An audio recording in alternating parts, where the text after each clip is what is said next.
Hello friends, welcome to Harmony Home. Friends, இன்னைக்கு நம்ம வீடியோவில் சுவையான சாம்பார் சாதம், அதுக்கு காம்பினேஷனாக உருளைக்கிழங்கு வறுவல் எப்படி பண்ணுறதுன்னு பார்க்கலாம். இதுக்கு 1 டம்ளர் அரிசி, 1/2 டம்ளர் துவரம்பருப்பு எடுத்து வச்சுருக்கேன். இதை 1/2 மணி நேரம் ஊற வச்சுக்கோ. இதுக்கு தேவையான பொருட்கள்: கடுகு உளுத்தம்பருப்பு 1 டீஸ்பூன், 1/2 டீஸ்பூன் சீரகம், கருவேப்பிலை, 10 சின்ன வெங்காயம், 3 தக்காளி, முந்திரி பருப்பு, 8 பல் பூண்டு, பெருங்காயத்தூள், உப்பு, புளி நெல்லிக்காய் சைஸில் எடுத்துக்கோங்க, ஊற வச்சு வடிகட்டி வச்சுக்கோங்க. சாம்பார் தூள் 3 டீஸ்பூன், மிளகாய்த்தூள் 2 டீஸ்பூன், கத்திரிக்காய் பொடியாக அரிஞ்சு. இப்போ பாருங்கள், சாதம் நம்ம வேக வைக்க போகிறோம். நான் குக்கரில் அரிசி பருப்பு எல்லாம் கழுவி எடுத்து வச்சுருக்கேன். நீங்கள் 1.5 டம்ளர் பருப்பும் அரிசியும் எடுத்துருக்கீங்க அப்படின்னாக்கா தண்ணி 4 டம்ளர் ஊற்றிக்கோங்க. இப்போ பாருங்கள், தண்ணி கலந்தாச்சு. இனி நம்ம குக்கர் மூடி போட்டுற வேண்டியதுதான். சால்ட் இப்போயே நீங்கள் சேர்த்துக்கிட்டாலும் சரி, இல்லை சாம்பார் சாதத்துக்கு கிரேவி ரெடி பண்ணதுக்கப்புறம் நீங்கள் உப்பு சேர்த்துக்கிட்டாலும் சரி, அது உங்களோட சாய்ஸ் தான். இப்போ நான் குக்கர் மூடி போட்டாச்சு.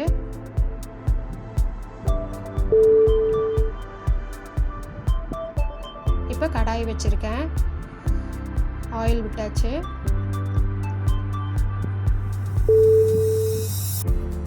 கடுகு உளுத்தம்பருப்பு தாளிச்சிக்கலாம், சீரகம் எல்லாம் சேர்த்து தாளிச்சாச்சு.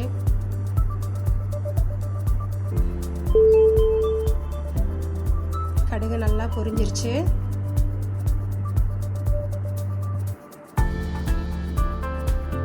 இப்போ கருவேப்பிலை ஆட் பண்ணிக்கலாம்.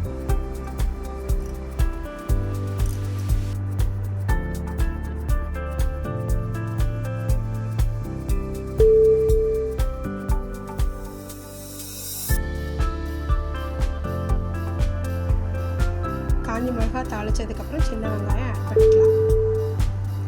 இப்போ சின்ன வெங்காயம் நல்லா ப்ரௌன் ஆகிற வரைக்கும் வதக்கி விடுங்க. இதோடையே சேர்த்து பூண்டையும் நான் போட்டுட்டேன். ஏன்னா பூண்டு அவ்வளோ சீக்கிரம் வேகாது, அதனால நான் வெங்காயத்தோடையே சேர்த்து வதக்குறேன்.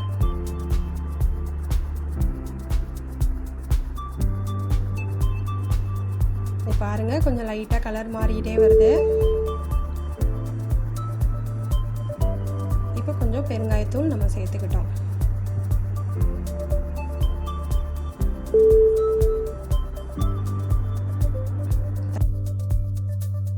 தக்காளி ஆட் பண்ணிடலாம்.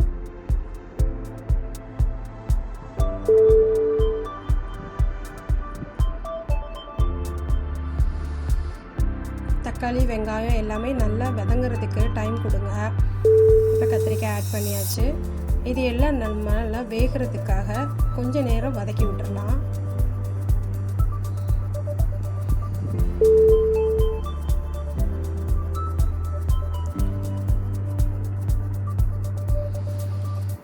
பாருங்கள், நல்லா வதங்கிடுச்சு. இப்போ நம்ம மிளகாய்த்தூள் சேர்த்தாச்சு.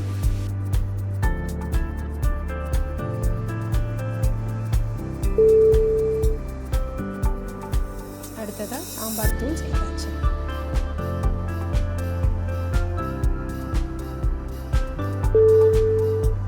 நல்லா மிக்ஸ் பண்ணி பச்சை வாசனை போகிற வரைக்கும் வதக்கி விட்டுக்கோங்க. இப்போ கொஞ்சமாக தண்ணி ஆட் பண்ண போகிறோம்.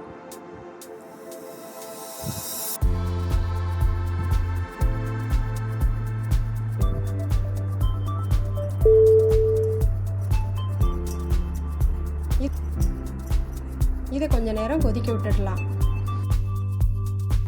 பாருங்கள், நல்லா காயெல்லாம் வெந்துடுச்சு. இப்போ புளி ஆட் பண்ணிக்கலாம்.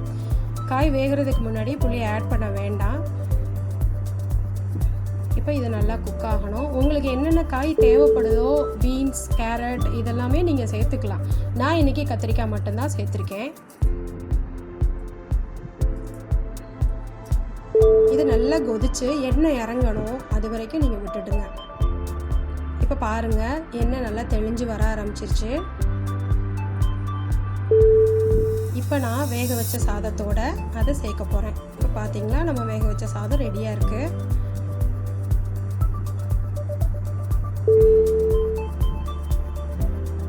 நல்லா குழைவாக வெந்திருக்கு சாதம். இதில் நம்ம கிரேவியை ஆட் பண்ணுறோம்.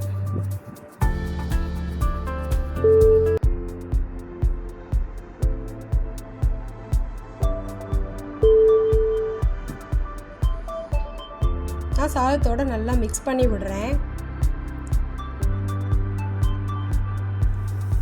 சாம்பார் சாதம் இந்த அளவுக்கு இலக்கமாக இருந்தால் தான் சாப்பிட்றதுக்கு ரொம்ப நல்லாயிருக்கும். ரொம்ப கெட்டியாக செஞ்சிடாதீங்க.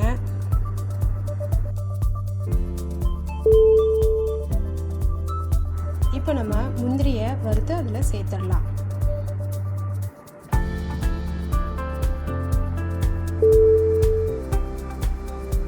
இப்போ பாருங்கள், நம்ம சாம்பார் சாதம் ரெடியாக இருக்குது. நான் வறுத்த முந்திரியை அது மேலே சேர்த்துடுறேன்.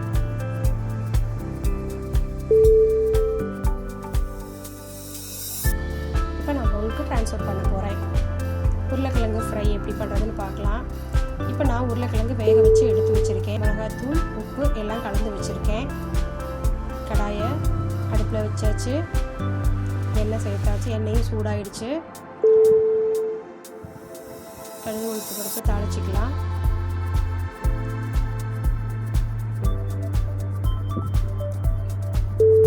கடுகு நல்லா பொரிஞ்ச உடனே கருவேப்பிலை ஆட் பண்ணுங்கள். கடுகு பொரியாமல் இருந்தால் அது உங்களுக்கு சூடாகிடும், உடம்புக்கு அது நல்லதில்லை.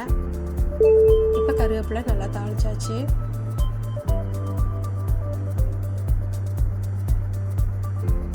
உருளைக்கிழங்கு ஆட் பண்ணுறேன்.